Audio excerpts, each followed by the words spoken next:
Dust coated Arabella's tongue, tasting of dry rot and surrender. At 19, she wasn't being married. She was being traded. A ledger entry squared away to a giant who smelled of bear grease and winter. The townsfolk gathered, eyes hungry for a tragedy, waiting to pity the girl handed over to a savage. They expected tears. They expected her to break. Instead, Caleb dropped a burlap sack on the church steps, and the sound it made changed everything. Sweat pooled at the base of Arabella's spine, itching terribly against the rigid whalebone of a borrowed corset. The tiny vestry at the back of the First Methodist Church smelled of damp hymnals, floor wax, and the stale tobacco clinging to her father's threadbare coat. "Abby," her father rasped. His voice was a dry, scraping sound, like dead leaves dragged across a porch board. "Abby, you know I wouldn't. If there was any other way—" Arabella kept her eyes fixed on the cracked plaster wall above his left shoulder. She didn't want to look at him. Looking at him meant seeing the roomy guilt in his eyes, the tremble in his raw, unwashed hands. It meant acknowledging the pathetic truth of their situation. If she looked at him, she might scream, and if she screamed, she wouldn't be able to stop. So she studied the plaster.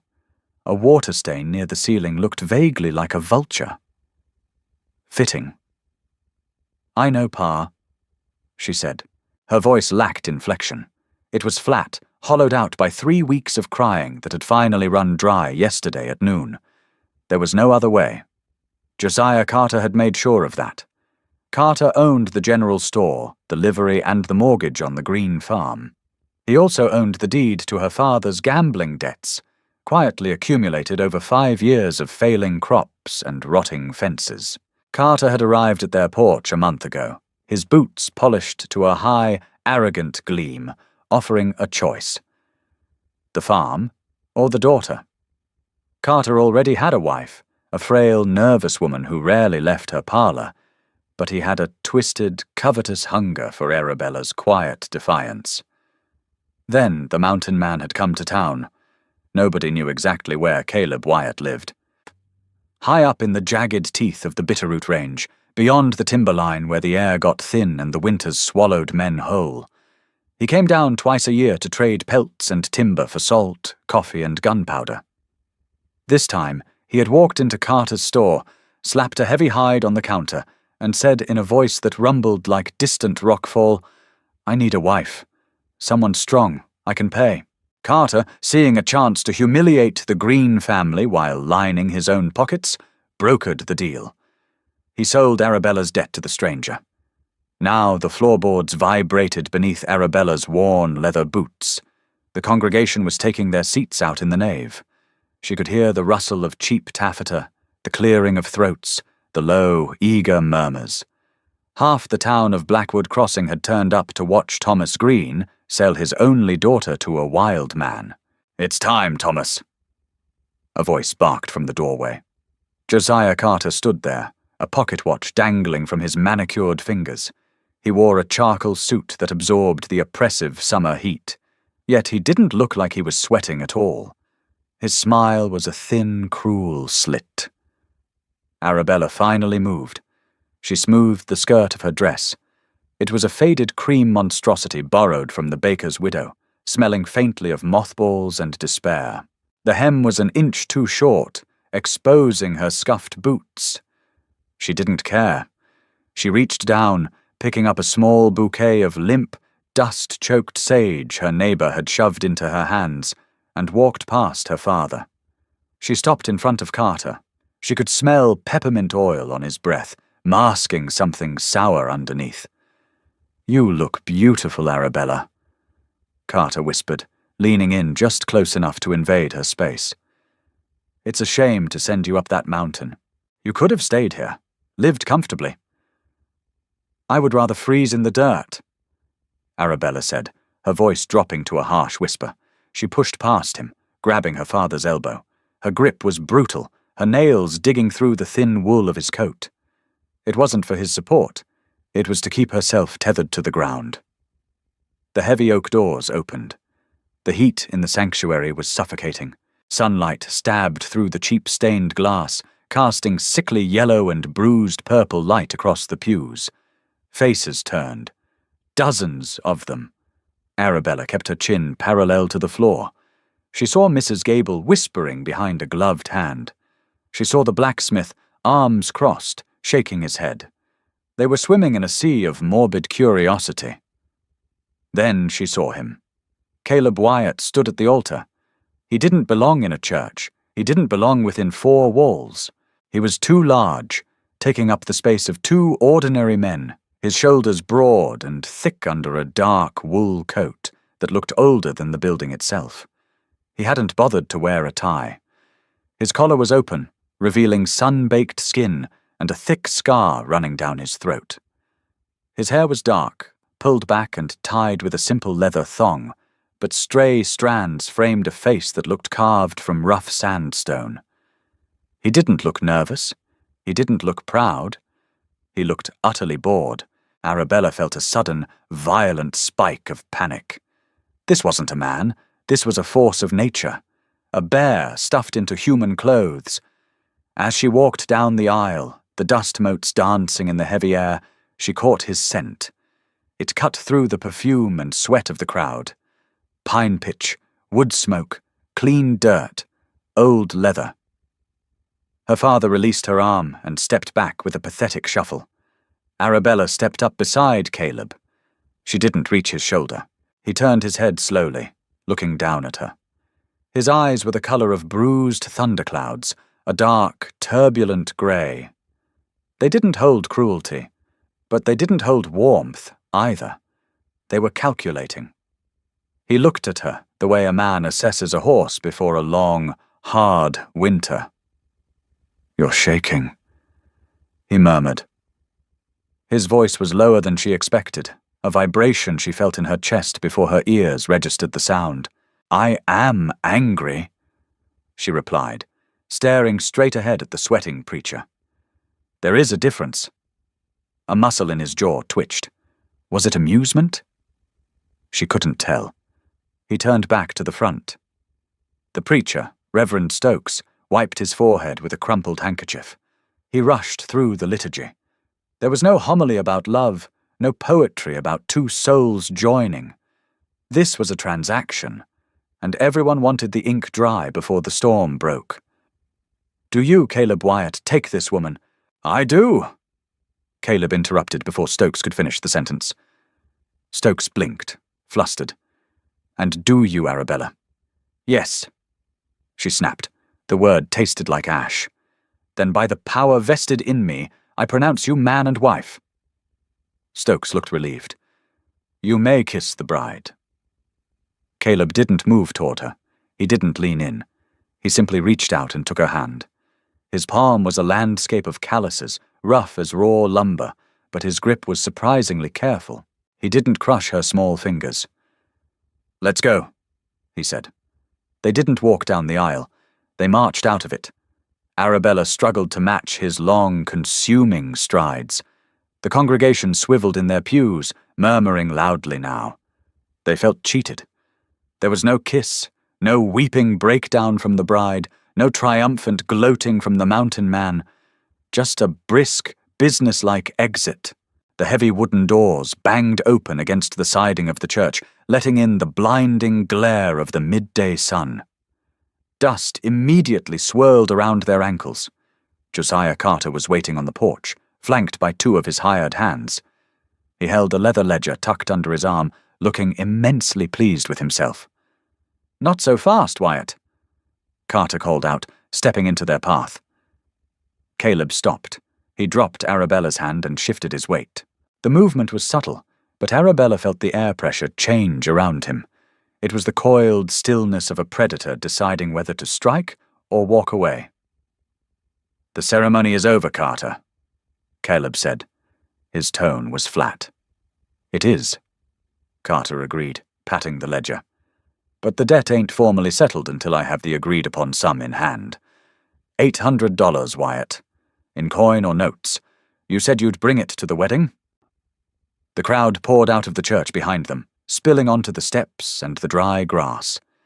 They went completely silent. $800 was an astronomical sum. It was enough to buy 3 farms the size of the Greens. No one believed a trapper had that kind of money. They all suspected Caleb had lied, and Carter was about to void the marriage, claim the girl, and have Wyatt thrown in the territorial jail for fraud. Arabella felt a sickening lurch in her stomach. Had she just endured all of this for nothing? Was she going to be handed right back to Carter? She looked up at Caleb. His profile was carved from granite. He didn't look worried. "I brought it," Caleb said.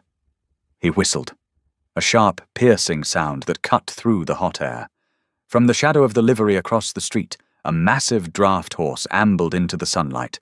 It was a beast of a horse, black as pitch, dragging its hooves through the dust. Slung across its broad back were 2 large, heavy canvas saddlebags. Caleb walked down the steps. The crowd parted for him instinctively. He reached the horse, unbuckled one of the bags, and hauled it over his shoulder. It looked incredibly heavy, the thick canvas straining against whatever was inside. He walked back up the steps and stopped right in front of Carter. Carter held his ground, but Arabella noticed the slight swallow in his throat. $800, Carter said, holding out a hand. Caleb didn't hand it to him. He unlaced the thick leather drawstrings of the bag. He reached inside and pulled out a smaller, heavily stitched burlap sack. He didn't hand that to Carter either. He dropped it. The sack hit the wooden boards of the church porch with a sound that defied its size. It was a dense, metallic thud, accompanied by the grinding crunch of heavy objects shifting against each other. The wood of the porch actually groaned under the impact. The stitching at the top of the burlap gave way. Silence slammed into the town of Blackwood Crossing. Out of the torn burlap spilled dull, jagged yellow rocks. They weren't coins. They weren't polished. They were raw, filthy, heavy chunks of unrefined gold. Some were the size of walnuts. One piece, resting near the toe of Carter's polished boot, was the size of a grown man's fist. Nobody breathed. The only sound was the dry wind rustling the dead grass. "There's roughly 4 pounds there," Caleb said, his voice carrying over the paralyzed crowd. "At the assay office in Denver, that's over $1,000. Carter stared at the ground. His mouth opened, but no sound came out. The smug superiority melted off his face, replaced by a naked, trembling greed. He slowly bent his knees, reaching a hand out toward the largest nugget. Before his fingers could touch it, Caleb's heavy boot came down, pinning the burlap and the gold to the floorboards. Carter froze, looking up. "The debt is $800, Caleb said. He pulled a folded piece of paper from his coat pocket. The deed of debt he had forced Carter to sign in the store. He dropped it onto the pile of gold. "Keep the change. But understand this, Carter." Caleb leaned down. He didn't raise his voice, but the sheer menace in his tone made the hairs on Arabella's arms stand up. "Thomas Green owes you nothing. His farm is his. And the girl—" Caleb glanced back at Arabella. "The girl is mine. You look at her again, you speak her name, you send a man up my mountain, and I will come down here and burn your store to the foundation with you locked inside. Are we clear?" Carter swallowed hard. He nodded, once, a pathetic, jerky motion. Caleb lifted his boot.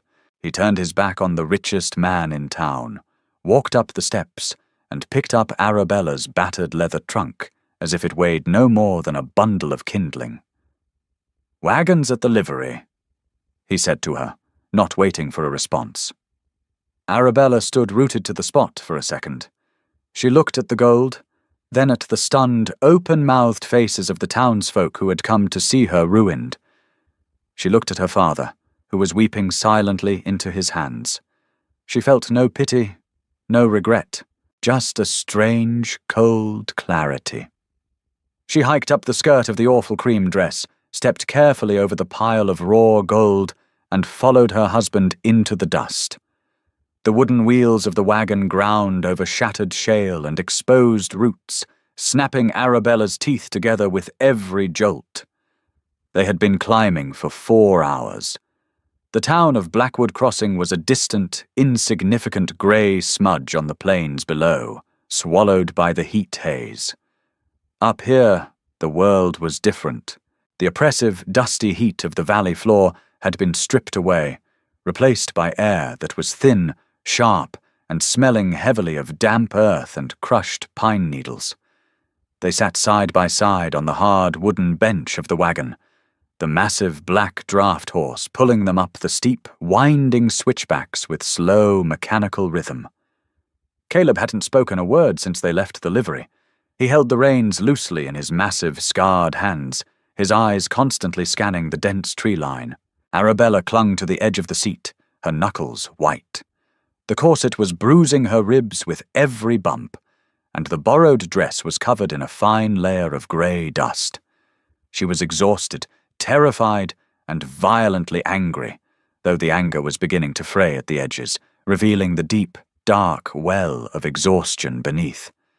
She kept waiting for him to do something, to leer at her, to make a crude joke, to assert his ownership.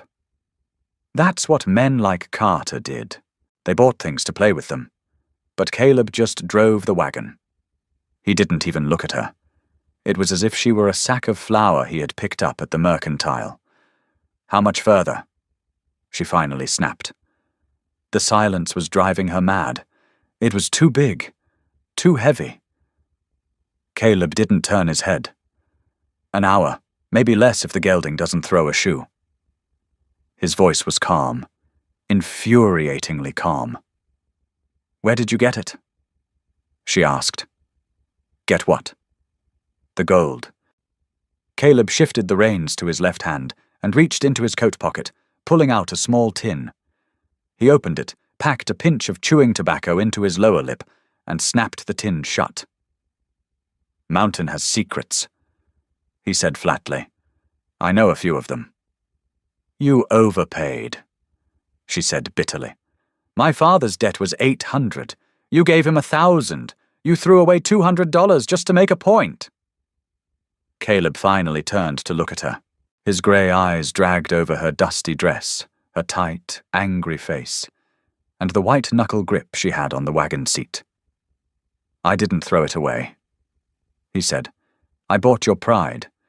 If I paid the exact coin, Carter would have told the town he drove a hard bargain and won. By dumping gold on his boots and leaving the rest, he's the beggar picking up scraps. The town won't talk about the poor green girl getting sold. They'll talk about the fool who left $200 in raw gold on the church porch." Arabella blinked. The logic was so cold, so ruthlessly calculated, it stunned her. He hadn't done it out of arrogance. He had done it to control the narrative. He had protected her reputation with brute financial force. She swallowed hard, staring down at her lap. "You didn't have to do that." "You're my wife now," he said, turning back to the road. "I don't leave my things for the coyotes to chew on." My things. The words hit her like a splash of ice water. The momentary gratitude vanished, replaced by the familiar, rigid resentment. He wasn't a savior. He was just a different kind of owner. He had bought a wife, bought her pride, and now he was taking his purchase home. The wagon lurched around a tight bend, the wheels complaining loudly, and suddenly the dense wall of pine trees broke. Arabella gasped, though she tried to suppress it. They had entered a high alpine clearing. A pristine, glassy lake reflected the jagged, snow-capped peaks that surrounded them on 3 sides, and sitting on a gentle rise overlooking the water was the cabin. She had expected a hovel, a dark, filthy dugout smelling of animal skins and rotting meat. What she saw was a fortress. It was built of massive, hand-peeled logs, perfectly notched and chinked with pale mortar. A wide, covered porch wrapped around 2 sides, stacked high with neat, geometric cords of split firewood. Smoke curled lazily from a heavy stone chimney. It wasn't just a shelter. It was a home carved out of the wilderness with brutal, meticulous care. Caleb pulled the wagon to a halt near the porch. He tied off the reins and climbed down, his boots crunching loudly on the gravel. He didn't offer her a hand. He walked to the back of the wagon, hauled out her heavy trunk, and carried it up the steps. Arabella sat frozen for a moment. The air was so quiet here, she could hear the blood rushing in her ears. A hawk shrieked somewhere high above. She climbed down awkwardly, the stiff fabric of the dress catching on the wagon brake. She stumbled, landing hard on the gravel and scraping her palms. She hissed in pain, glaring at the cabin door. Caleb walked out, saw her brushing the dirt off her hands, and stopped. He looked at the ugly cream dress, the rigid corset digging into her sides, the dust streaking her pale face. "Take that off," he said. Arabella froze.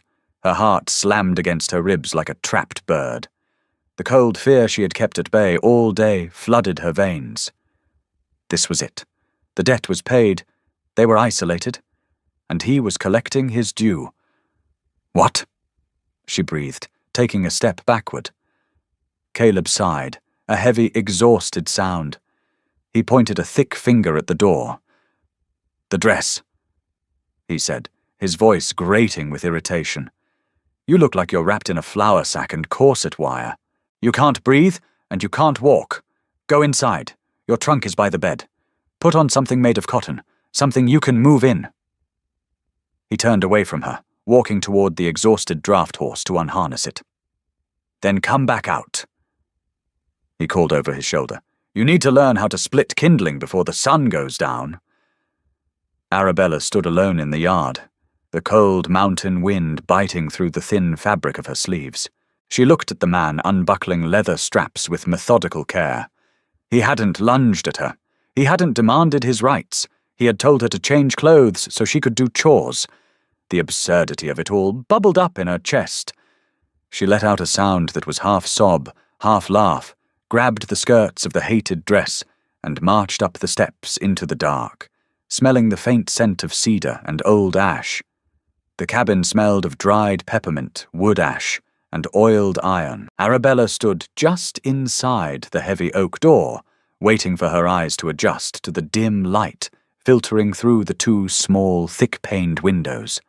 It was not a cage. It was a machine for surviving. Every object had a designated place, born of harsh necessity. Cast-iron skillets hung from forged iron hooks near the massive stone hearth. Bundles of drying herbs and salted meat hung from the exposed rafters, casting long, distorted shadows across the wide plank floor. In the far corner sat a large bed frame built of peeled lodgepole pine, covered with a heavy, hand-stitched quilt that looked surprisingly clean. There was no dust. There were no cobwebs.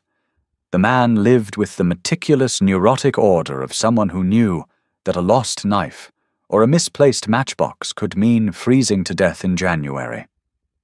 Arabella found her battered leather trunk sitting exactly where he had left it, at the foot of the bed. Her fingers fumbled with the brass latches. They were stiff and cold. She turned her back to the empty room and began the agonizing process of unhooking the borrowed dress. The corset followed. When the rigid, yellowed whalebone finally gave way, Arabella took her first full breath in 8 hours. Her ribs ached with a dull, throbbing intensity. The cool cabin air hit her damp chemise, raising goosebumps along her arms.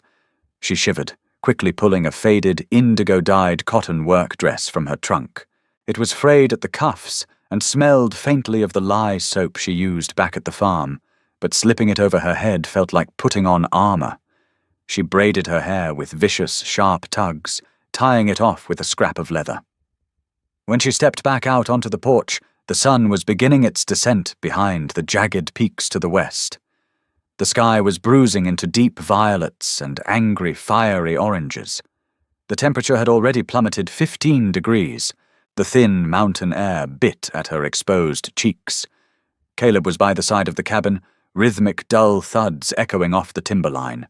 He had a massive, splitting maul in his hands, reducing sections of pine trunk into neat, triangular wedges of firewood with terrifying, effortless swings. He saw her walk down the steps. He didn't stop swinging. He simply nodded his chin toward a smaller chopping block a few yards away.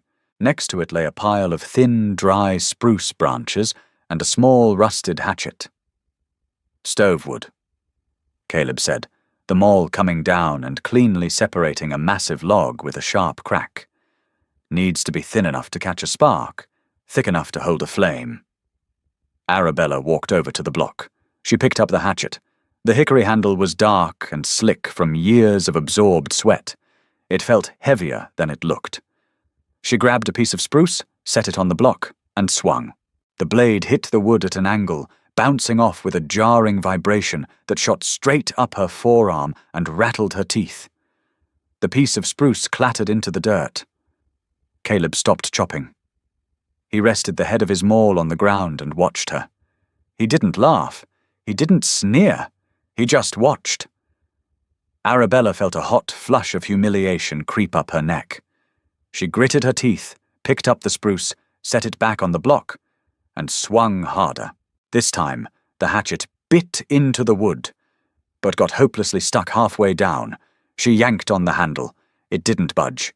She put her boot against the block and hauled with all her meager weight, her face turning crimson. A shadow fell over her. Caleb stepped up behind her. She caught his scent again, sharper now, edged with fresh sweat and the raw, sappy bleed of the split pine. She stiffened, instinctively leaning away from his massive frame. "You're fighting the wood," he said. His voice was right by her ear, a low, gravelly rumble. He reached out. She flinched, but his hands bypassed her entirely, wrapping around the handle of the hatchet just above her own white-knuckled grip. His skin was rough as sandpaper, radiating a furnace-like heat. "Let go," he instructed. She released the handle, stepping quickly to the side. Caleb easily wrenched the hatchet free. He set the wood back in the center of the block. He didn't look at her. He looked at the grain. "Wood has a memory," he said, tapping the flat side of the hatchet blade against a faint, twisting line in the spruce. "It grows with the wind and the sun. It builds tension. You don't just hack at it. You find the fault line. You strike where it already wants to break." He swung the hatchet in a short, lazy arc. It hit the exact spot he had tapped. The spruce popped apart in two perfect, symmetrical halves. He handed the hatchet back to her handle first. "Try again." He turned his back and walked over to the horse, picking up a stiff brush to begin grooming the massive animal. Arabella stared at the hatchet in her hand. The metal of the handle was still warm from his grip. She hated him for being right. She hated that he wasn't yelling at her. It would be so much easier to fight a monster. Monsters you could scream at. Monsters you could actively plot against. Caleb was a brick wall. You couldn't fight a wall. You just exhausted yourself punching it. She picked up another piece of wood. She looked at the grain, tracing the slight twist in the bark. She raised the hatchet and brought it down. Crack, it split. Not perfectly, but it split. She set up another piece. Crack. She chopped until the sun vanished entirely, leaving the high valley drowned in a cold, blue twilight. She chopped until her shoulders burned with a deep, lactic fire, and a blister swelled raw and angry at the base of her right thumb. The pile of kindling beside the block grew steadily. She didn't stop until Caleb walked past her, carrying his maul and a massive armful of split logs. "Enough," he said, not breaking his stride toward the porch. "Bring it inside. Temperature's dropping." Arabella gathered the splintered wood into the skirt of her dress, her hands shaking slightly from the exertion. As she followed him up the wooden steps, the first real shiver of the night rattled through her bones. The heat inside the cabin was immediate and aggressive. Caleb had a fire roaring in the hearth within minutes, the dry spruce she had chopped catching the sparks from his flint with an eager hiss. He lit a single kerosene lantern on the heavy plank table, casting a warm, flickering pool of yellow light that pushed back the creeping shadows. Arabella stood near the door, awkwardly clutching her skirt full of kindling. "Bin next to the stove." Caleb pointed without looking up. He was already working at a small butcher block counter, slicing a slab of salt pork with a knife that looked sharp enough to shave with. She dumped the wood into the metal bin, the clatter echoing loudly in the quiet room. She stood there, rubbing her sore thumb, waiting for an order. When none came, she walked to the table and sat down on a rough-hewn bench. The silence stretched. It wasn't the awkward, suffocating silence of the church vestry. It was the heavy, functional silence of the wilderness. The only sounds were the crackle and spit of the fire, the rhythmic slicing of the knife, and the wind beginning to moan around the eaves of the cabin. Caleb tossed the pork into a heavy iron pot. It began to sizzle immediately, filling the room with the rich, salty smell of rendering fat. He added a handful of dried onions, half a cup of water from a pail, and a large scoop of dried beans. He worked with an economy of motion that fascinated her, despite her resentment. He wasted no energy. He didn't pace. He didn't sigh. He moved like a gear in a well-oiled clock. He grabbed a tin coffee pot, threw in a handful of grounds, filled it with water, and set it directly onto the glowing coals at the edge of the hearth. 10 minutes later, he set a dented tin plate in front of her. It was a crude, thick stew, grey and unappetizing to look at, accompanied by a hard, dry biscuit. He set a tin cup of coffee, black as pitch and smelling of burnt earth, next to it. He took his own plate and sat opposite her at the table. He didn't offer a prayer. He just picked up his iron spoon and started eating. Arabella stared at the food. Her stomach cramped violently, reminding her she hadn't eaten since a piece of dried toast at dawn. She picked up her spoon. The stew was fiercely hot, burning the roof of her mouth, and heavily salted. It was exactly what her exhausted body craved. She ate quickly, abandoning any pretense of table manners, chasing the heavy beans down with scalding sips of the bitter coffee. Caleb finished his plate and pushed it aside. He leaned back on the bench, watching her scrape the last remnants of the stew with the edge of her biscuit. "You didn't cry today," he said suddenly. Arabella stopped chewing. She swallowed the dry lump of biscuit, her throat clicking audibly in the quiet cabin. She looked up. His grey eyes were fixed on her, unreadable in the lantern light. "Would it have pleased you if I did?" she asked, her voice defensive, edges sharp. "Wouldn't have mattered?" Caleb replied smoothly. "But it tells me something." "And what is that? That you aren't completely useless?" The blunt insult made her jaw tighten. "I am not a beast of burden for you to evaluate." "Up here you are," Caleb said. There was no malice in his tone, just brutal honesty. "We're 80 miles from a doctor, 4 hours down a mountain to the nearest bag of flour. In 3 months the snow will be 6 feet deep against that door. A fragile woman, a weeping woman, dies up here. And she usually takes her husband with her." Arabella set her spoon down with a metallic clatter. "Then why buy me? There were stronger girls in town, girls who would have gladly traded their lives for $1,000 in gold." Caleb reached into his pocket and pulled out his tin of tobacco. He packed a pinch, his eyes never leaving hers. "I saw you on the porch of the Mercantile last week," he said slowly. "When Carter came out to collect his interest from your father." Arabella remembered. It had been a humiliating display. Carter had spoken down to her father like he was a disobedient dog, while her father stared at the floorboards, taking it. "Your father looked like a whipped cur," Caleb continued. "But you, you were standing behind him. You were looking at Carter's throat." Arabella blinked, caught off guard. "You looked at him," Caleb said, his voice dropping to a low, rough whisper, like you were doing the math on exactly how much pressure it would take to crush his windpipe. He closed the tobacco tin with a sharp snap. "I don't need a farm girl to churn butter.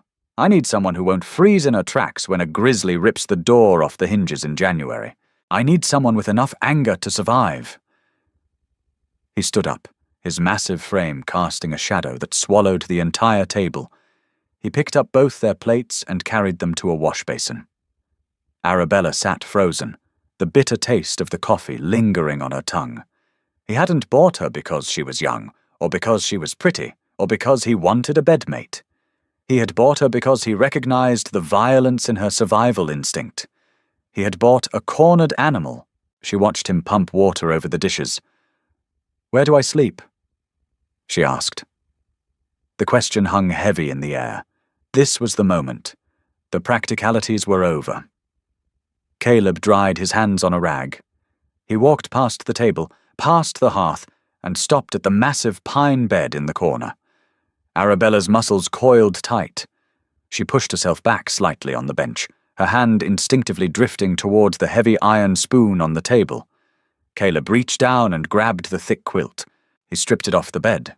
He then reached under the bed frame and dragged out a massive, thick bearskin pelt. He tossed the pelt onto the floor, right in front of the hearth. He dropped the quilt on top of it. He walked over to the lantern and blew out the flame. The cabin plunged into darkness, illuminated only by the restless orange glow of the dying fire. "The bed is yours." Caleb's voice came from the shadows near the hearth. She heard the heavy rustle of him lying down on the bearskin, the wood floor groaning slightly under his weight. Arabella sat in the dark for a long time. She listened. She waited for the sound of him creeping across the floorboards. She waited for the trick, the sudden shift in demeanor. But there was nothing. Only the sound of the wind, the crackle of the embers, and eventually the deep, slow, rhythmic breathing of a man fast asleep. Slowly, her hands trembling slightly, Arabella stood up. She walked over to the bed in the corner. She didn't take off her dress. She didn't unlace her boots.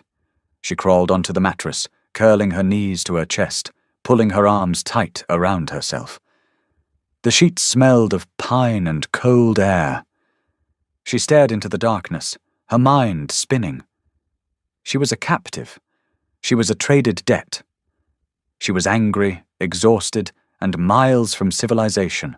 Yet, as she listened to the slow, even breathing of the giant sleeping on the floor between her and the door, a strange, utterly confusing realization settled over her. For the first time in 5 years, she felt perfectly, undeniably safe. The first frost arrived 3 weeks later, a creeping white rime that killed the last of the alpine wildflowers and turned the high meadow into a brittle, snapping graveyard. Arabella woke in the dark, her breath pluming in the freezing cabin air. The rhythm of her life had shifted from the stagnant, hopeless waiting of her father's farm to a brutal, exhausting cadence of survival. She no longer wore the corset. She no longer cried. Her hands, once soft and raw, had begun to turn into tools. The blister at the base of her thumb had burst, scabbed, and hardened into a thick, yellow callus. She smelled perpetually of wood smoke, lye soap, and the sharp tang of pine pitch. Caleb was already gone. He was always gone before the sun broke the ridgeline. He left the fire banked and a pot of oats simmering on the iron stove. She swung her legs over the side of the bed, her bare feet hitting the freezing floorboards. The bearskin rug near the hearth was empty. Every night he slept on the floor. Every morning he left before she woke. They moved around each other like two solitary predators sharing a small territory, careful not to cross paths too abruptly. They spoke mostly in verbs and nouns. Fetch water, split wood, hold this. Arabella pulled on her heavy wool stockings and laced her boots. She ate the oats standing up, staring out the frosted window panes. Around mid-morning, the massive black draft horse plodded into the clearing. Caleb walked beside it. Slung over the horse's broad rump was a large mule deer buck, its tongue hanging loose, blood freezing in dark, crusty streaks down its grey coat. Arabella stepped onto the porch, pulling her shawl tight across her shoulders. The wind bit at her nose. Caleb didn't greet her. He unlooped a thick coil of hemp rope from the saddle horn, tossed it over a sturdy oak branch near the cabin, and hoisted the deer up by its hind legs. The pulley groaned. "Get a knife," he called out, tying off the rope, the short one with the bone handle and the tin bucket. Arabella's stomach gave a familiar, uneasy lurch, but she turned and went inside. A month ago she would have balked. She would have told him that butchering was a man's job, or the butcher's job back in town. Now she just grabbed the knife and the bucket. Meat didn't come wrapped in paper up here. She walked back out and set the bucket under the swaying carcass. Caleb was rolling up his sleeves, exposing thick forearms corded with muscle and crisscrossed with faded white scars. He took the bone-handled knife from her hand. "Watch," he said. He didn't make a production of it. He pierced the hide at the sternum and drew the blade down the belly with a smooth, even pressure. The smell hit Arabella instantly. A thick, overwhelming wave of copper, hot viscera, and wet fur. It was the raw, undeniable smell of death. She gagged, turning her head and swallowing hard against the bile rising in her throat. "Don't look away," Caleb ordered. His voice wasn't cruel, but it brooked no argument. "You look away, you cut the stomach. You cut the stomach. You ruin the meat. We don't waste things that bleed for us." Arabella forced her eyes back to the carcass. He worked with terrifying efficiency. The hide peeled back with a wet, ripping sound. Steaming coils of intestines slipped into the tin bucket. The heat radiating from the open body cavity warred with the freezing morning air, creating a faint, localized fog around Caleb's bloody hands. "Take the hide off the left flank," he said, holding out the knife handle toward her. Arabella wiped her mouth with the back of her sleeve. She stepped forward and took the knife. The handle was warm and slick with blood. She gripped it too tight. She pressed the blade against the white connective tissue separating the skin from the muscle, pulling the heavy grey fur backward. She sawed at it. The hide stuck. "You're hacking," Caleb murmured. He stepped up behind her. His chest brushed against her back, solid as a brick wall. Arabella went completely rigid. Her breath caught in her throat. He reached around her, his large, blood-smeared hand closing over her small, trembling one on the knife handle. The sheer heat of him enveloped her. He smelled of sweat, tobacco, and the fresh kill. "The blade does the work, Arabella," he said quietly. It was the first time he had used her name since the wedding. It sounded strange in his mouth. Rough, but careful. Pull the hide tight. Create the tension. Then just touch the edge to the silver skin. He guided her hand. The movement was incredibly slight. Just a whisper of the razor edge against the membrane. The hide peeled away flawlessly, exposing clean, dark red muscle. "Feel that?" he asked. "Yes," she whispered. Her heart was hammering against her ribs, but not from fear of the knife. It was the proximity. The undeniable, overwhelming physical reality of the man holding her hand. He could crush her. He could break her in half. He let go of her hand and stepped back immediately, the cold wind rushing in to fill the space he left. "Finish the flank," he said, turning to walk towards the horse to unbuckle the saddle. "Skin needs to be scraped and salted by noon." Arabella stood there for a second, staring at the knife in her hand, her blood racing. She was furious. She was furious at him for making her do this, furious at her father for putting her here, and most of all, furious at her own body for leaning into the warmth of his chest for that split second. She turned back to the deer. She gripped the hide, pulled it taut, and touched the blade to the silver skin.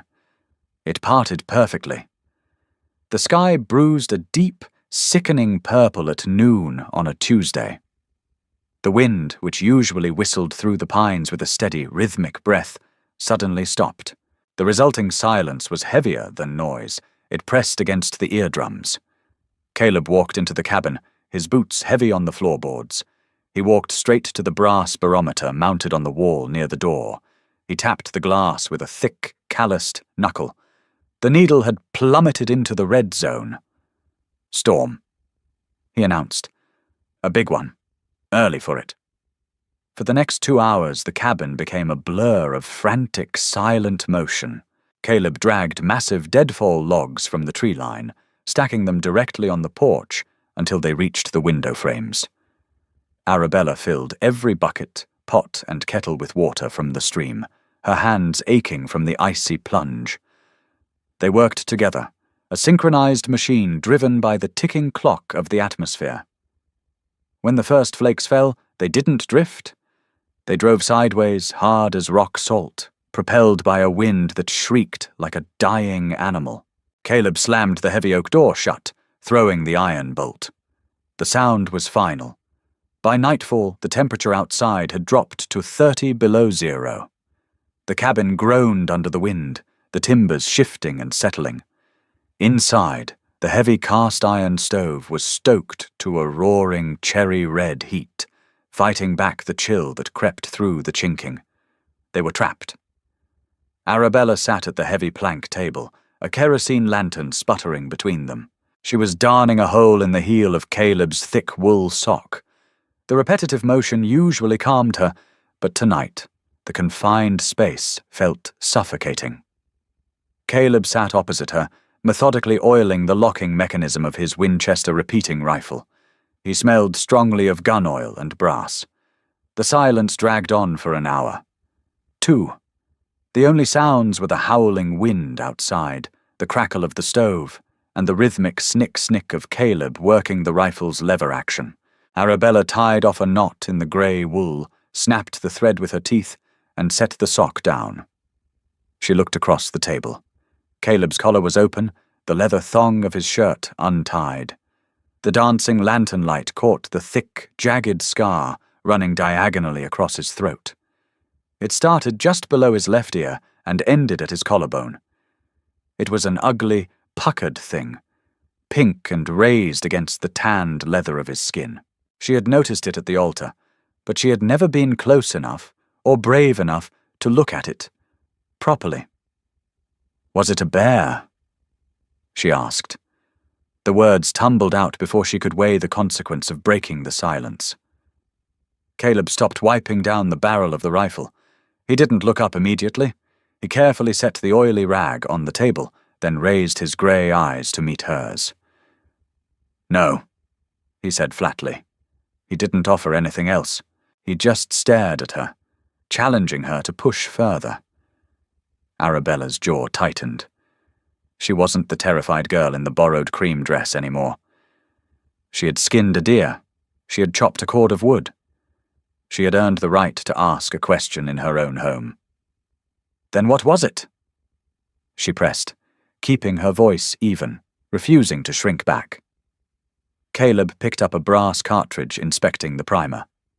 "A man. About 3 years ago. Up near the Canadian line." "Why?" "Because he thought I had something he wanted," Caleb said. He slid the cartridge into the loading gate of the rifle. Click. I had spent 4 months panning a miserable, freezing creek, found a decent pocket of dust, just enough to buy supplies for the winter. He and his brother tracked me back to my camp. He spoke without emotion, as if he were recounting the weather. They waited until I was asleep. One of them pinned my arms. The other took a skinning knife to my throat, wanted me to tell them where the rest of the gold was hidden. There was no rest of the gold, just what was in the pouch. Arabella's breath hitched. She stared at the scar, suddenly picturing the blood, the freezing mud, the absolute terror of the dark. "How did you survive?" she whispered. Caleb looked at the lantern flame. The one with the knife. He hit the cartilage, but he missed the artery by the width of a piece of paper. I stopped fighting, let my eyes roll back. They thought I bled out. They took the pouch and walked away to get their horses. He picked up another cartridge. Click. "What did you do?" "I waited until they turned their backs," Caleb said. He slid the Winchester across the table, the oiled metal gleaming in the light. "Then I put a bullet in each of their spines." Arabella stared at him. A cold shiver ran down her spine that had nothing to do with the blizzard raging outside. It wasn't the killing that shocked her. Out here, killing was a fact of life. It was the brutal, calculated patience of it. He had played dead while his own blood pooled around his neck, waiting for the perfect moment to strike. She thought of the raw, jagged gold he had dropped on the church porch, the wedding gift that had bought her freedom from Carter. "The gold you gave Carter," she said slowly, her mind connecting the jagged pieces. "You said the mountain has secrets. You didn't pan that gold. It was raw, unrefined." Caleb met her gaze. His eyes were unreadable, dark and vast as the winter night. "I found a vein a year after the camp attack," he said quietly. "Deep in a cave system 2 days' ride from here. Nobody knows it's there. Nobody will ever know it's there. It's cursed rock, Arabella. Men lose their minds for it. They cut throats for it. I carved out just enough to buy this land, build this cabin, and stock it."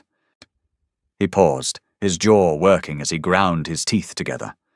"And I carved out enough to buy you." The bluntness of it hit her like a physical blow. He didn't dress it up in romance. He didn't pretend it was a rescue. "You bled for that gold," she said, her voice barely a whisper. "You nearly died for it. And you dropped it on Carter's boots just to humiliate him." "I dropped it on Carter's boots," Caleb corrected, his voice dropping to a low rumble that cut through the sound of the wind. "So that you would never have to look over your shoulder again. So that you would know, and he would know, that what belongs to me stays mine." He stood up, grabbing the rifle and the rag. He walked toward the far corner of the cabin to lock the weapon away. Arabella sat frozen at the table. The anger that usually flared at his possessiveness didn't come. Instead, she looked at the heavy timber walls, keeping the lethal storm at bay. She looked at the banked fire, the stacked wood, and the man who had bought her not to use her, but to shield her behind his own impenetrable walls. For the first time since the wedding, the word mine didn't sound like a prison sentence. It sounded like a padlock snapping shut on the inside of a heavy door.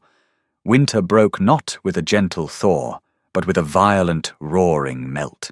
The creek swelled into a muddy torrent, tearing ancient pines from the banks. The cabin smelled of damp wool, wood ash, and turning earth. 6 months they had survived inside the wooden box. 6 months of silent routines, shared coffee, and a shifting, unspoken truce. Caleb was out tracking a mountain lion that had been stalking the draft horse. Arabella was hanging wet laundry on a hemp line strung across the porch, the pale spring sun finally warming her bare, muscular arms. Then, the crunch of hooves on wet gravel shattered the isolation. She dropped a heavy linen shirt into the mud. 3 men rode into the clearing. They didn't wear the heavy canvas and furs of trappers. They wore town coats, stained with travel, and rode high-strung valley horses whose ribs heaved violently with the thin altitude. At the front rode a man with a crooked nose and a tin deputy's badge pinned carelessly to a dirty leather vest. Carter's payroll muscle. "Wyatt, answer!" the man shouted, his voice cracking slightly in the sharp air. "Wyatt, step out!" Arabella didn't scream. She didn't run. The terrified, weeping girl from the church vestry had frozen to death somewhere back in November. She wiped her damp hands on her indigo apron, feeling a familiar, heavy calm settle over her bones. She stepped to the edge of the porch, the wet wood creaking beneath her boots. "My husband isn't here," she said. Her voice was flat, carrying perfectly across the clearing. The men exchanged looks. Crooked Nose spat a stream of dark tobacco juice into the melting snow. "Shame. Mr. Carter sent us to collect." "The debt is paid," Arabella said. "Carter don't see it that way. Says Wyatt humiliated him, stole his property, and rumor in the valley says your husband didn't pan that gold. Says he found a vein. We're here to claim the land on behalf of the county, and you're coming back down with us, little bird." He spurred his horse forward. Arabella turned. She didn't rush. She walked through the heavy oak door, leaving it open behind her. She walked straight to the corner, lifted the iron latch on the storage trunk, and pulled out the Winchester. It was heavy, slick with the oil Caleb applied every Sunday. She levered around into the chamber. The metallic clack-clack was the loudest sound in the room. She walked back out onto the porch, just as Crooked Nose dismounted, his boots hitting the mud with a heavy squelch. Arabella raised the rifle. She didn't aim at his chest. She aimed at the center of his horse's chest, knowing the heavy .44 caliber bullet would pass clean through the animal and shatter the man's pelvis behind it. Caleb had taught her that. Aim for the mass that breaks their foundation. "Get back on the horse," she commanded. The man froze, his hand hovering over his holstered revolver. He looked at the weapon, then at the woman holding it. Her eyes were dead. There was no tremble in the barrel. "You ain't gonna shoot, girl!" he sneered, taking a half step towards the stairs. A rifle shot cracked through the valley, echoing off the granite peaks like a thunderclap. It didn't come from Arabella's Winchester.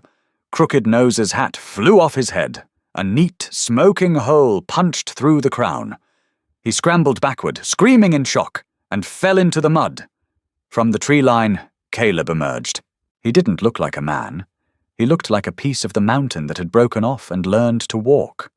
His massive Sharps buffalo rifle was tucked against his shoulder. Smoke curled lazily from the long octagonal barrel. "I'll give you 3 seconds to clear my property," Caleb roared, the sound vibrating in Arabella's chest. "Before I turn you into coyote bait." The other 2 men didn't hesitate. They yanked their reins, spurring their panicked horses and tearing up the mud as they fled back down the switchback. Crooked Nose scrambled up, abandoning his animal, and ran after them, slipping and sliding in the muck. Caleb lowered the rifle. He walked toward the porch. He didn't look at the fleeing men. He looked at Arabella. He looked at the Winchester pressed tight against her shoulder, her finger resting perfectly just outside the trigger guard. He stopped at the bottom of the steps. The mud sucked loudly at his boots. "You were going to shoot his horse?" Caleb said. It wasn't a question.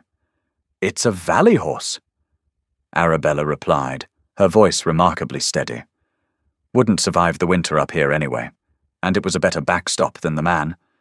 Caleb stared at her. A slow, incredibly rare shift altered his craggy features. The harsh, unforgiving lines around his mouth softened. The dark grey eyes warmed, sparking with something deep and dangerously bright. It wasn't a smile exactly, but it was the closest she had ever seen to one. "Put the rifle away, Arabella," he murmured, stepping up onto the porch, his boots tracking mud onto the clean boards. "Coffee's getting cold." That night, the cabin was suffocatingly hot. Caleb had stoked the iron stove until the metal glowed cherry red, trying to bake the damp spring chill out of the air. Arabella sat on the bearskin rug near the hearth, carefully oiling the Winchester. The acrid smell of solvent mixed heavily with the scent of rendering venison fat from the cast iron skillet.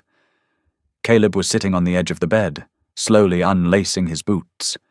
He winced, a sharp intake of breath hissing painfully through his teeth. Arabella stopped wiping down the barrel. She looked over. "What is it?" "Nothing," he grunted, struggling with the wet leather. She set the rifle aside and stood up. She crossed the room, stopping directly in front of him. "Take your shirt off." Caleb looked up, his thick brows drawing together in a fierce scowl. "I said it's nothing." "And I said take your shirt off, or I'll cut it off you with the skinning knife." She didn't blink. The command hung in the air, heavy and absolute. For a long moment, Caleb just stared at her. Then he sighed, a heavy, defeated sound that rattled in his broad chest. He pulled the leather thong loose and shrugged off the heavy, wet wool shirt. His left shoulder was a canvas of deep, angry purple and mottled black. The skin was scraped raw, oozing a slow, thick trickle of blood down his massive bicep. Arabella sucked in a breath. "When?" "Cat jumped me from a ledge," he muttered, looking away, suddenly deeply uncomfortable with his own vulnerability. Knocked me down a shale embankment. I shot it, but it got a piece of me first. He had fought a mountain lion, taken a brutal fall down a cliff, hiked back miles, and shot the hat off a mercenary without once showing a sign of pain. The sheer infuriating stubbornness of the man made Arabella want to scream. Instead, she walked to the stove and grabbed the kettle of boiling water. She fetched a clean rag, a dark glass bottle of harsh alcohol he used for cleaning wounds, and sat on the bed beside him. "This is going to burn," she said flatly. "I know." She poured the alcohol onto the rag and pressed it directly into the raw, bloody gouges on his shoulder. Caleb didn't flinch. He didn't make a sound. But his entire body turned to granite, the muscles bunching so tight they trembled beneath her fingers. His massive hand gripped his own knee, his thick knuckles turning dead white. Arabella worked in silence, cleaning the dirt and pine needles from the lacerations. Her hands, once soft and terrified of his touch, were now firm, calloused, and precise. She felt the incredible furnace-like heat radiating from his skin. She traced the edge of the jagged scar on his throat with her knuckles as she wiped away the blood, no longer afraid of the violence it represented.